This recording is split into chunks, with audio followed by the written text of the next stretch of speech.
اور یہ جو پیسے لے کے بزنس کر رہے ہوتے ہیں جائز ہے, چند لوگوں کا پیسے ملا کے بزنس کرنا یہ جائز ہے, حرام نہیں ہے, ناجائز نہیں ہے. لیکن اس میں فراڈ آج کل بہت ہو رہا ہے, گڑبڑ بہت ہو رہی ہے. دوسرے کا پیسہ انسان داؤ پہ لگاتا ہے, اپنا پیسہ داؤ پہ نہیں لگاتا. اور خواتین کے ساتھ یہ بہت زیادہ ہوتا ہے. جب خواتین کو وراثت ملتی ہے نا باپ سے, بھائی کھا جاتا ہے. آپ لوگ کے علاوہ کی بات کر رہا ہوں.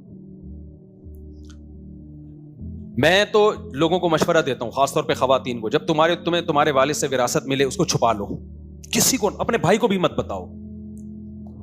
شوہر بھی بہت قابل اعتماد ہو تو بتاؤ, ورنہ ممبر پہ بیٹھا ہوں شوہر کھا جائے گا, بتا دوں آپ. چاہے وہ تبلیغی ہو, چاہے وہ ریونڈ کا ہو, چاہے وہ جامع الرشید کا ہو, چاہے وہ کسی مدرسے کا ہو, کھا جائے گا. وہ لکھ کے لے لو, کھا جائے گا. اللہ ماشاء اللہ چند لوگ ہیں نیک ہیں, سارے برے نہیں ہیں, کھا جائے گا.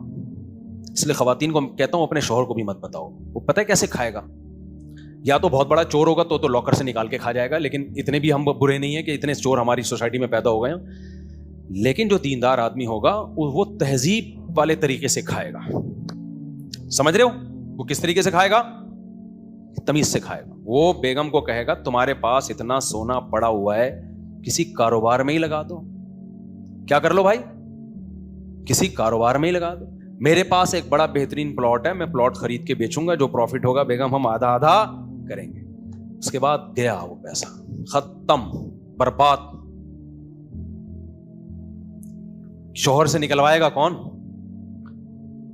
نہیں آ رہی میرا خیال ہے بات سمجھ میں. تو یہ شوہر کے برے ہونے کی دلیل ہے کہ تو اپنی بیوی کے مال کا محافظ ہے نا. تجھے کیا چاہیے تھا, جب کسی نے اپنی بیٹی تیرے حوالے کی ہے تو اس کے مال کی حفاظت کر, نہ کہ تجھے کیا کاروبار کا تجربہ ہے, کبھی زندگی میں تو نے ایک ٹماٹر نہیں بیچا. اپنا لگا پیسہ, جب 10 سال تک تجربہ ہو جائے نا کہ اس پیسے میں پروفٹ ہی ہے, نقصان نہیں ہے, پھر اس کو بڑھانے کے لیے آپ لگا سکتے ہو. پھر بھی نہ لگاؤ. میں تو کہتا ہوں خواتین کا پیسہ اکثر شوہر کھا جاتا ہے. معذرت کے ساتھ, شوہر نہیں کھائے گا تو اس کے بھائی بولو کھا جائیں گے. سگا بھائی کھائے گا. سگا بھائی نہیں ہوگا تو چاچو, جس کو پہلے چچا کہا جاتا تھا اب کیا کہتے ہیں, چاچو, بروزن چاقو, وہ کھا جائے گا. خواتین کا پیسہ چور نہیں کھاتے, اس کے اپنے ریلیٹیوز کھا جاتے ہیں. اور خواتین نرم دل کی ہوتی ہیں, جب ان کو کہا جاتا ہے دیکھو یہ اتنا زبردست پیکج, اور ظاہر ہے پیسے کو ڈبل کرنے کا شوق دنیا میں ہر شخص کو ہوتا ہے. کسی خاتون کو اپنے ابا سے 1 کروڑ کی وراثت ملی ہے, اس کا دل چاہے گا کہ یہ 1 کروڑ کسی طریقے سے کتنے ہو جائیں, 2 کروڑ, سمجھ رہے ہو, پھر یہ 2 اگلے سال کتنے ہو جائیں, 4 کروڑ. تو جو بھی کوئی ایسا پیکج لے کے آتا ہے کہ میرے پاس 1 کروڑ کو 2 کرنے کا پیکج ہے, تو وہ پھر وہ اس کو سمجھاتا ہے ایکچولی دیکھیں یہ وہ, برباد گئے. میرے گھر والوں کو بھی جو کچھ ملا نا, وراثت میں ملا یا سونا وونا ملا, میں نے اب تک نہیں لیا. حالانکہ کاروبار ہم بھی کرتے ہیں بھائی, کیا خیال ہے, نہیں لیا اب تک نہیں. کتنے سال ہو گئے میری شادیوں کو, یعنی پرانی والی تو بہت پرانی ہو گئی شادی, اور اس کے بعد پھر بھی کتنا سچ.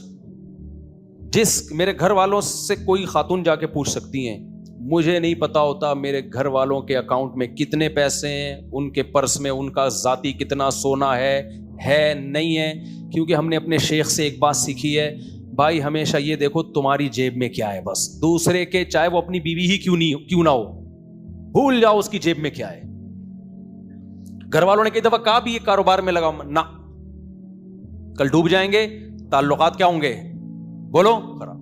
نہ بھی خراب ہو تعلقات, انگلی اٹھ سکتی ہے کہ ایسا تو نہیں انہوں نے ڈبوئے ہوں, وسوسہ آ سکتا ہے کہ نہیں آ سکتا. جب یہ مزاربت اسکینڈل نہیں شروع ہوا تھا, ایک مفتی آیا تھا فراڈی, ہر پاگل سے پاگل تو پاکستان میں مفتی بنا ہوا ہے, جن چڑیل بھوت بھگانے والا مفتی,